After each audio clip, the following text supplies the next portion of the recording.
For the last 11 years, I've focused my entire career on syncing data between mobile apps.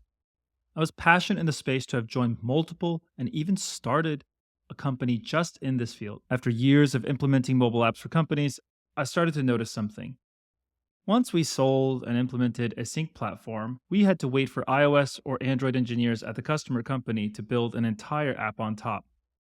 This could take over a year until they deploy because of the frequent user interface and mobile development iteration cycles. After they deployed with the sync tech, I would watch humans click buttons, enter text at an excruciating 1 to 5 bits per second. And then when people started interacting with the user interface, the sync engines would shuffle data at speeds up to 100 million times faster at 200 megabits per second. The data would move through the network, and then another human would pick up that data through a UI, read it, process it using eyes and language to another 1 to 5 bits per second, mentally process the next step, and then begin interacting with touch controls at another slow, painful 1 to 5 bits per second. A mobile device was talking to another mobile device at ungodly levels of bandwidth. However, the humans at either end of the user interface process data slower than today's communication from Earth to Pluto. If you put yourself in the perspective of a mobile app, you'd almost think the human was sub-intelligent given how close it was to you and how slow it was to respond back. Nothing shows how terrible this problem is than the release of the recent Apple Vision Pro, a marvelous yet over-engineered piece of technology. I'd like to describe it as a MacBook on your face.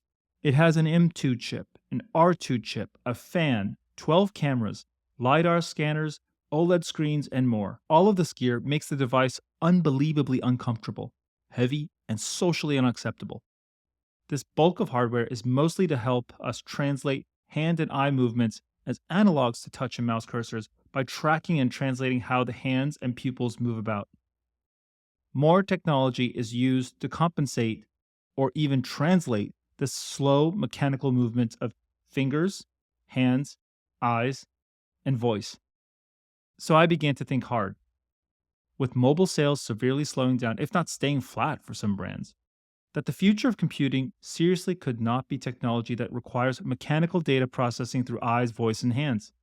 The brain works insanely fast, but getting information in and out of the brain is so exhausting, inaccurate, and slow. Just to give you a context, Siri is only 76% accurate at understanding most humans' speech. Computing has gotten faster, but user interfaces are working around the limitations of physical communication through tapping, touching, clicking, reading, writing, and more. If the future of consumer computing would be AR glasses or agent-powered devices, then the interface must transcend the requirements of these hand, eye movements, gestures, and even voice. Thus, I've decided to leave my current startup to solve one of the hardest problems. How can we build a device that can help humans interact with technology at speeds that devices can operate in? This is the goal of Nora, to bring the final user interface to the masses so humans can control the digital world at speeds unseen before.